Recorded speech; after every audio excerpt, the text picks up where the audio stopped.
Welcome to Emerging Franchise Brands, the podcast that introduces you to the visionary founders of America's fastest growing franchise opportunities. We'll also hear from industry pros as they share what it really takes to achieve the elusive milestone of 100 plus locations. I am your host, Frank Fiume, founder of I9 Sports, and my 20-year journey from inception to acquisition has given me a unique perspective on how to succeed in franchising. Join me as we welcome today's guest. Hello, everyone, and welcome to the Emerging Franchise Brands podcast. On today's show, I have the president of the Famous Toastery, Mike Sebazco. Mike, how are you today? Frank, I'm great. Thanks for having me. Good to see you. Awesome. Great seeing you too. Thanks for being on the show. So, all right, Mike, tell us about Famous Toastery. What is this concept and how did it get started? Well, I'm assuming we're talking to a lot of entrepreneurs out there, which means they're just at least this much crazy. Yes, we all are. Two buddies that grew up on the same street in New York. One of them came to Charlotte, felt like they needed a brunch spot. And they found a house in Huntersville, North Carolina, that they thought would be a great spot for their brunch spot. So they brought down a chef buddy who we still use his recipes to this day. He is one of our larger franchisees now. And they got it going. And it only took them about 3 years to burn the place down to the ground. That's an episode in itself, it sounds like. Yeah, I think we could probably break down year by full episode for these guys. But yeah, the recipe for this was really, really good food. Fresh means something different, I think, to a lot of brands. I mean, for the entire 21 years for Famous Toastery's been around, every turkey's cooked in-house, right? They've never done anything prepackaged or pre-cooked. It's the tagline for 20 years was famously fresh. And they did it in an ethos of absolute and utter hospitality. Brian and Robert are famous, and that's probably, you can't trademark toast. It started life as Toast Cafe. So I think Famous Toastery sounded pretty good to them, and that's what they ran with. And, after a couple of years, the regular customers were like, I want to do this. How can we do it? And they said, we have no idea. So in 2014, they said, we'll try it. We'll try to do this franchise thing. And they did it for a while, and then they realized, hey, we're really well intentioned, but we got to slow this down. So they did. They stopped franchising in 2019 for a couple of years. Wanted to make sure that we had systems and just the right playbook in place to ensure that we're returning the investment. I think a good franchisee obviously has some passion about what they're doing, and all these folks did, but the playbook wasn't necessarily there. So we picked it back up in 2022, really full bore about talking to new partners. And since then, it's got some runway. But Famous Toastery is really about being the brunch spot in the 3 to 5 mile radius right around the restaurant. Well, okay, first of all, they stepped in some luck by literally stopped franchising right before COVID and then picked things back up after we were allowed out. Yeah, I don't disagree with that. It was lucky. It was also the right thing to do. They recognize, hey, man, well-meaning people really don't mean much anything. We mean really well, but we've taken on the responsibility of livelihoods of other people, and we've got to service what we have. So, that was the point of this pause. Yeah, and then we all lived through 2020, 2021, and we still had franchisees at that point in time that we had to take care of. To Robert's credit and Brian's credit, they got everybody the other side of it. That's amazing. So, how did they find you? Where did you come along? So Robert Maynard oversees and founded a group of incubating restaurants called One Life Brands, not just restaurants. He's in quite a few things. And I had worked with his managing director in a couple previous stops. I had run into him in my first franchising stop back in the early 2000s at Boston Pizza. And then he also brought me on at Mooyah Burgers, Fries, and Shakes back in 2017. And what my specialty is about brand development and ensuring that the economic models are in place without doing drastic changes to a brand. What Toastery's appeal to me was I felt like it was a best in the world offering, particularly in the brunch space. They were doing everything fresh. We're not achieving the results through discounting, because that's not a bullet you ever wanted in the gun, and that it needed a little bit of prime cost tweaking in the restaurant space, at least. That's your COGS and your labor. And over 20 years that the brand had been around, they continue to add things to the menu, because everything they make is great. And I'm not saying that because I'm a Famous Toastery homer. I'm saying because when I flew to Charlotte and ate here, I said, you guys got something here, but we can't look like the Cheesecake Factory menu, right? It's got to be Right. duplicatable. So how are we going to claw some of these things back? And I had done that in my previous stop. So we had a really nice connection, and I'm at the stage in my career where I really got to like what I'm doing and who I'm doing it with. And that's exactly what I found here. It was a move for my wife and I. We had been in Texas for years, thought we were done. And for us to take our old bones and say we had one more adventure in us, it had to be the right stop. Wow, that's great. I think, though, we should always be at the stage of our career where we're enjoying what we're doing and we're enjoying the people who we're doing it with. Agreed. Yeah, it's never too soon to do that. But, it's always at the same point. It's, when I tell my kids, take more risk when you're young because you can. Yeah, absolutely.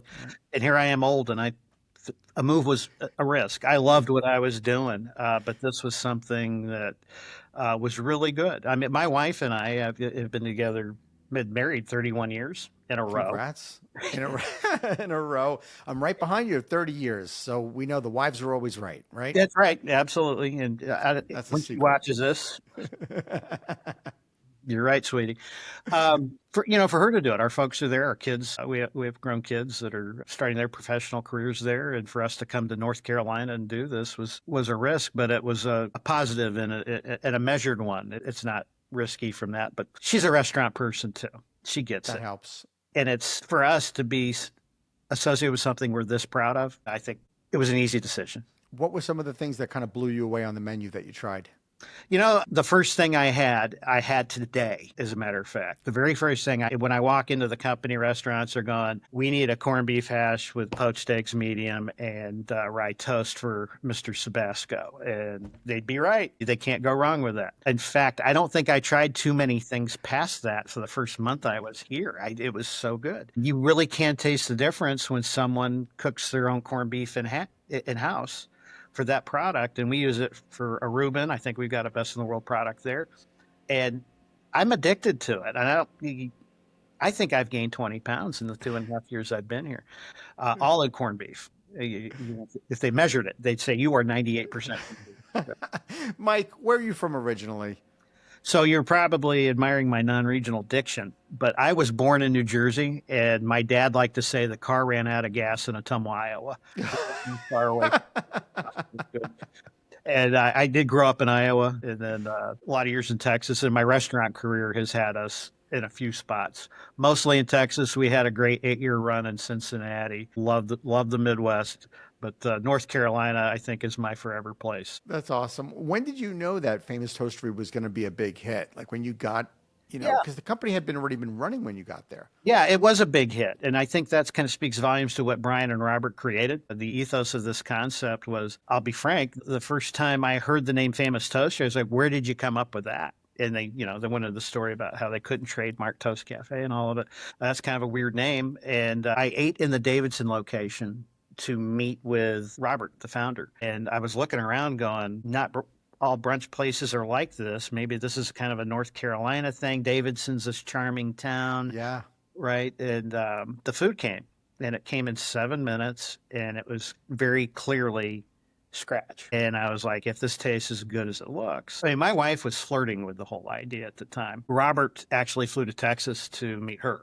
Right. Because it was a big move for us. And that's kind of the way guy he is. Right. We went to dinner. Then I was able to bring her back out, and I wanted her to have the same experience I had because she's a restaurant person too. And she's a business person. And she was like, oh my gosh, why doesn't everybody do this? And I said, well, that's kind of what we think it should be. So, let's see if this goes. But, for us, it's not necessarily all about franchising. We'll always do company restaurants where it makes sense for us to do that.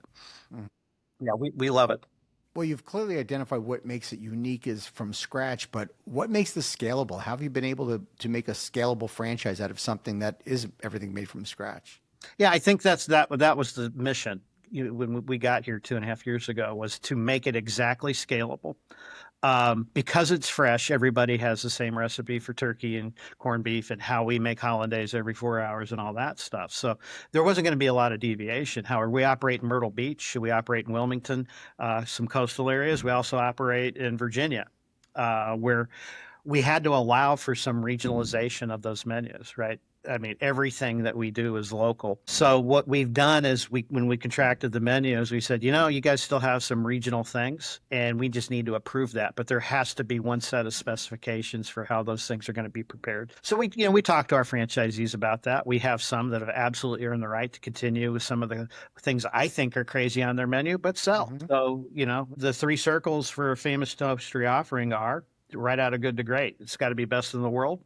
It's got to be profitable, and we have to be passionate about it. It has to fit the space. If it satisfies that, that's the approval process. That, by the way, should be a masterclass for emerging franchise founders to hear on how to build a company and the criteria you need to deliver the right product or service. That's fantastic. Well, thanks for saying it. I wish I coined it. I didn't. So my book's still going to be in development for a while. Hey, Mike, you've got 20 franchise locations, right? You have 5 company owned. We're in 3 states, Virginia, North Carolina, South Carolina. Mm-hmm. How far along was the company before you came along? Yeah, we were at 20 locations at that point in time. Total.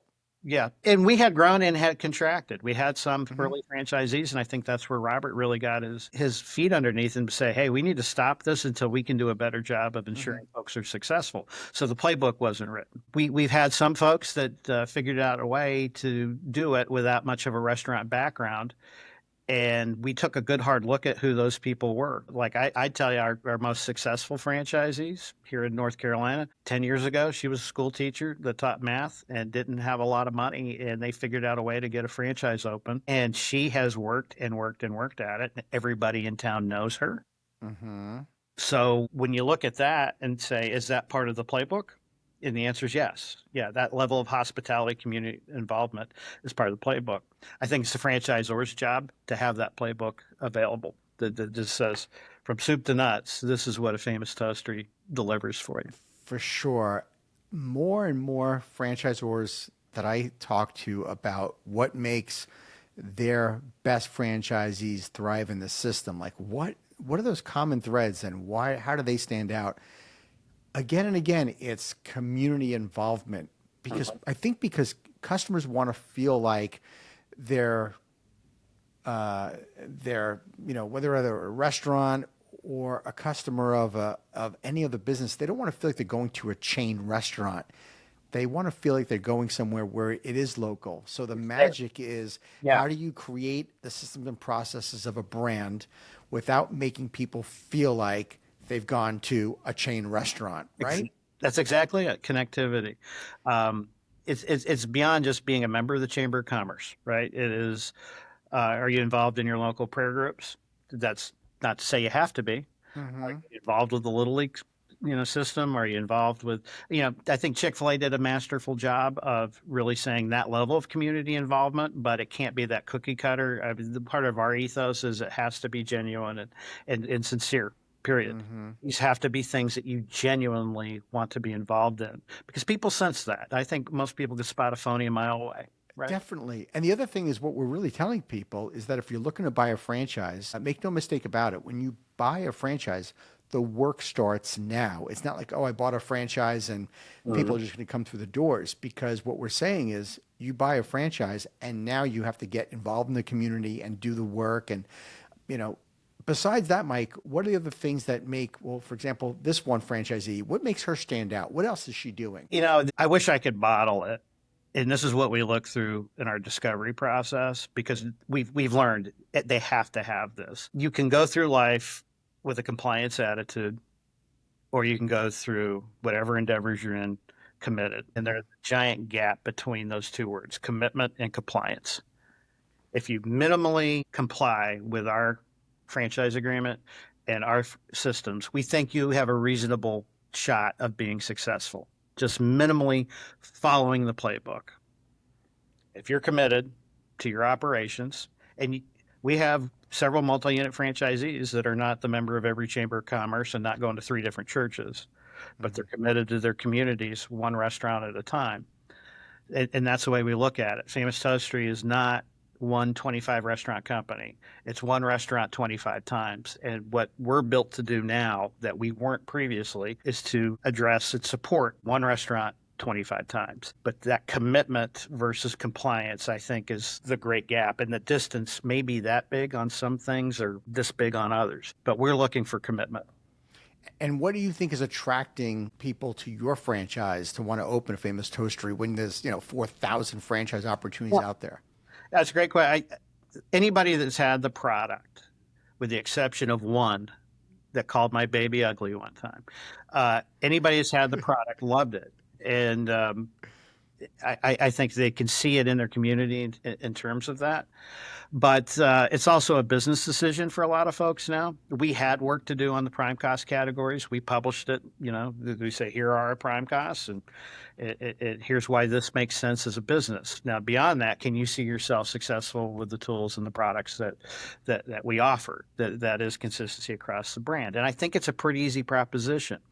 Brunch is a one-shift operation. Restaurants are notoriously difficult starting businesses from a startup perspective. You got 2 shifts, everybody talks about the hours. Well, in the brunch space, we appeal to lunch, brunch, and breakfast, but it happens really in 8 hours. That's a one-shift operation, and there's a lot of ramifications that go in with that. I wish I'd have had this schedule earlier in my career. Frankly, I wouldn't have any gray. I'd be right. There's a lifestyle change. But if you're entrepreneurial and if you're hustling and you're part of the community and you're genuinely good people to work for, because who you hire is obviously a big part of our playbook about how we select staff, how we select folks for training, and how we select. It's beyond just the real estate, right? Are you seeking out specifically single unit franchise owners, or you really want multi-unit? Because I know you mentioned you have a few multi-unit operators. Yeah, we do. It really is what's best for them at that point in time. Our AUVs, we're 1.7. And that's artificially low because our bottom end is low. Our top 25% are 2.3, and we do that in 3,100 square feet.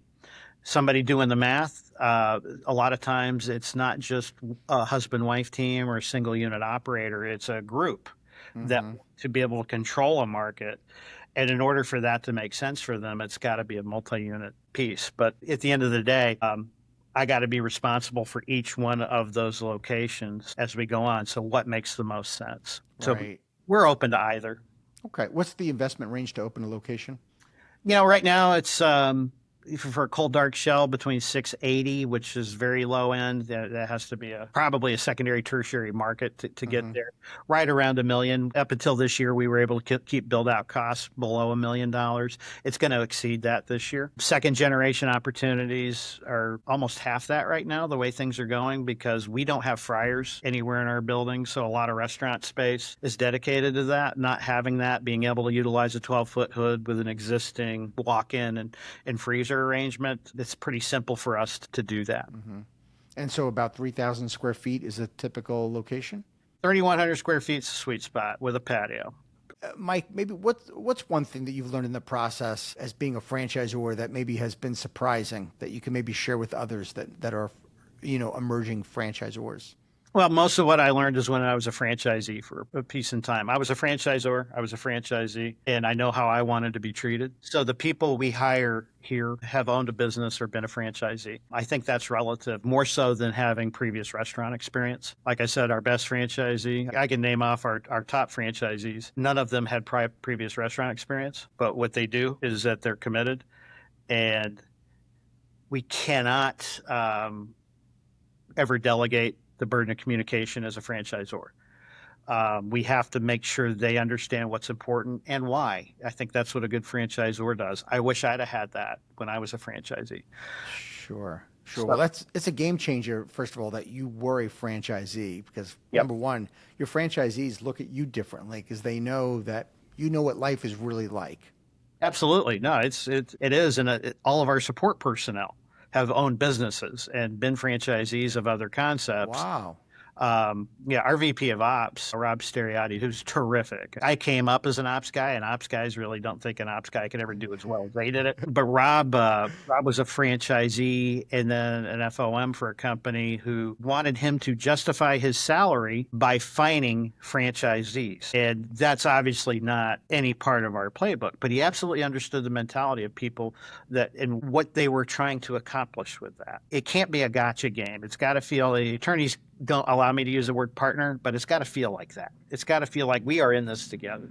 Yeah, no, it definitely does. There's no question about it. Otherwise, we're not going to grow. We're going to hit a wall. And I mean, if nothing else, franchisees they're not going to validate either. They're going to tell other people, like, look, I feel like it's an us versus them mentality, and that's how organizations definitely they stall out. Where do you see the brand growing over the next 5 to 10 years? Now, you're in the 3 states of Virginia, North Carolina, South Carolina. Do you guys plan on growing out throughout the Southeast and taking over the world? What's on docket for you guys? Well, we'll take over the world one corned beef hash at a time. The world wants corned beef hash. I mean, I'm the luckiest guy in the world, Frank. Robert is not looking to exit. He's not looking. Of all the concepts he owns, he's emotionally attached to one, and it's mine. Interesting. He really enjoys being the Famous Toastery guy, and I enjoy doing that with him. So the mandate I have is not for growth, which is weird in a capitalistic society because we're all capitalists around here. If we wanted volunteer work, we probably would have done something else. I mean, we're here to make a few bucks at it, but it's about the right size growth. And I think that's his lesson from his 2019 shutdown was like, hey, if we can't do it right, we're not doing it. Yeah, we could probably do another 50 in North Carolina alone. And that would be really easy for us, but it's got to be with the right people. We're headed to Jacksonville, Florida. We have a multi-unit deal there. We're headed to San Antonio, Texas next year. We're headed to Phoenix, Arizona next year. But we had to do that with partners that we felt like could do it and weren't going to need a ton of hand-holding, that we felt like were really committed to what Famous Toastery's ethos is about. We said yes to those folks. Now, I had alluded earlier, somebody called my baby ugly. And I think you got to be prepared for that. We had a situation with some good Midwestern guys came through here, and I spent the weekend with them in Famous Toasteries and looking at competitors and everything. And they had done their homework tranching every brunch concept there was. And when I dropped them off to put them back on the plane, they said, this is the best food we've had, best support team we've been around, and you're the last one to go. So Monday morning, I was expecting to get a deal done. Absolutely. Okay. Right. What happened? They didn't like the name. They said, you know what? We're prepared to go with second best food and third best support of everybody, because they had a matrix. They said, we didn't feel like your brand works where we do business. We felt like it was a strange name. It is a strange name. It is strange. Well, it led into an awful lot of internal discussion. Right? It's like, sure, Famous Toastery sounds great to 2 dudes from New York who have done this, burned down a house in Huntersville, North Carolina. Maybe it's not right. And we spent my first year here saying, is it time to change the name, or are we leaning into this thing? We hired some folks to tell us what they thought about it. And Robert and I got in a room because it was kind of 50-50 based on that one incident. We had existing franchisees that had leveraged everything they had into Famous Toastery. So we're going to lean into the name. Absolutely. And that's what we're doing. And you want to call my baby ugly for that? You think my name's funny? Okay, we're good. Now, I can tell you there's a happy footnote to that. I've heard from them since, and I think they regret the decision. But it's sure didn't get that deal done in the Midwest. I guess these guys also would not have bought a McDonald's franchise in the 60s either. Exactly. Yeah, thank you. Yeah, I do feel better talking to you, Frank. Did my job there, Mike. You did. So, one of the questions I had kind of lined up for you, but you kind of answered it, is that, it's usually the question is about the legacy of the brand. But it sounds like for Robert, this means a whole lot more to him than just another business venture. What makes it about Famous Toastery that he's so stuck with this, that he wants this to be part of just his legacy? Yeah, I mean, he's involved in community, particularly here in Davidson. He lives in Davidson. I don't, but I'm involved in the community here as well. I live in Denver, North Carolina, on the other side of Lake Norman. I love my community over there just as much much as he loves his. But it's just a part of who it is, who we are. Our general manager has been there forever in the Davidson location. Our general manager in the Huntersville location's only been there a year and a half, but she's already family to those people. So that's kind of that connection that I don't think he's ever going to want to give up. But it's not just about he gets to walk around town in Charlotte as the Famous Toastery guy. He likes being the Famous Toastery guy when he walks out is in Wilmington or in D.C. or in Roanoke, Virginia or Myrtle Beach, right? He's just got a real connection to it, and it's a cool thing. And our franchisees, like Stacy, who I referenced earlier, is our top franchisee. Everybody in Mooresville, North Carolina knows Stacy is the Famous Toastery person, and it's a cool thing to be connected to. Yeah. There's a little bit of celebrity to owning a local franchise when you really get customers, when you get raving fans. Right. That's exactly your business. Yeah. Mike, now that you mentioned you've got plenty of availability still in North Carolina, right, that you could open. Yep. You're expanding to Florida. We're expanding to Texas. Why is it such a great time right now to be a franchisee of Famous Toastery? Yeah, I think we finally are in a place where we can support effectively and train effectively. There's not a lot of guesswork when you hit the ground. Yeah. Restaurants, there's not one single hard thing about it. And this goes true with any business. It's prioritizing, and we've really put together the playbook on what that is and making sure someone understands what makes the business go. Mm-hmm. We're there. We're confident that when we sign off that you're ready to go open a Famous Toastery, we're going to validate that you really are. We're going to be shoulder to shoulder with you. We haven't always done that. But that's where we are now. And the economic model works. I mean, we're in the greatest egg crisis in the history of the world, and we haven't had to take price. We've built a model where we can absorb those kind of things without impacting our guest experience, and that's really the lifeblood of it. We know, there's a national brand that's taking a surcharge on eggs, right now. Mm-hmm. We gave that option to franchisees. We said we're not doing it at the corporate level, and we do have a threshold in our economic model that we'll get serious about having that discussion, but we weren't near that. So it's not, you don't want to have a brand that has to do things that cause permanent damage over a short-term situation, right? Absolutely. Yeah, you have to be really mindful in making those decisions based on what's happening right now in the news that could change. Yeah. Because now you have to go back and change it again or not, and then it looks bad. Yeah. We're really conscious of price elasticity, and that's a fancy way of saying value is not what you pay, but what you get. And True. We have to be able to be a value player because I'm not going to discount this. Everybody works too hard for it, so we're not going to buy our comps that way. Right. Mike, if someone was interested in learning more about owning and opening a Famous Toastery, where would they go? Just to the website, famoustoastery.com. A lot of words to type, but jump in that system at some point in time. If they're real serious, I'll be talking to them at some point, but we have a couple of people. We're not here to sell restaurants. We're here looking for these kind of partners that it makes sense for everybody.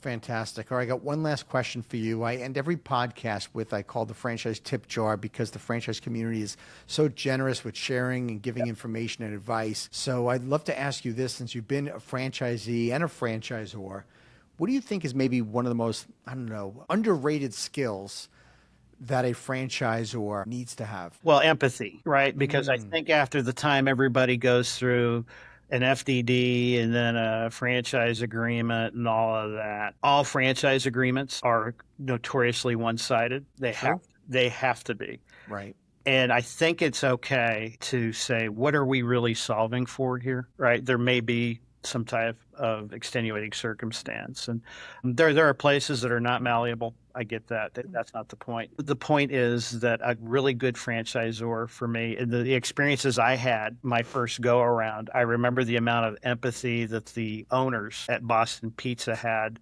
for their franchisees. Any business relationship is not about who you want to do dollars and cents with, in my opinion. It's who do you want to do life with? Mm-hmm. And you want to be the type of people that people over time are going to be really glad they knew you. And that's our mission here, is we want to be around like-minded people that we want to do life with. That's great advice. And Mike, you're so likable. Why would somebody not want to do business with you? You seem like so much fun. It would be a lot of fun to be a franchisee in your system too. I'll let you have a follow-up with my kid brother. He'll tell you. Awesome. Well, Mike, thanks so much for being on the show. I appreciate it, and I wish you guys all the continued success with Famous Toastery. Oh, Frank, thanks for being a great interview. That was a lot of fun. Take care, my friend. Thank you. Thank you for tuning into the Emerging Franchise Brands podcast. For additional insights, guest applications, and to stay connected, visit us at efbpodcast.com. The Emerging Franchise Brands podcast is for entertainment purposes only, and the views expressed do not necessarily represent those of Emerging Franchise Brands, its host Frank Fiume, or Emerging Franchise Group, LLC. Any discussed franchise or investment opportunity requires thorough investigation, obtaining proper disclosure documents, and expert consultation before making any investment decisions.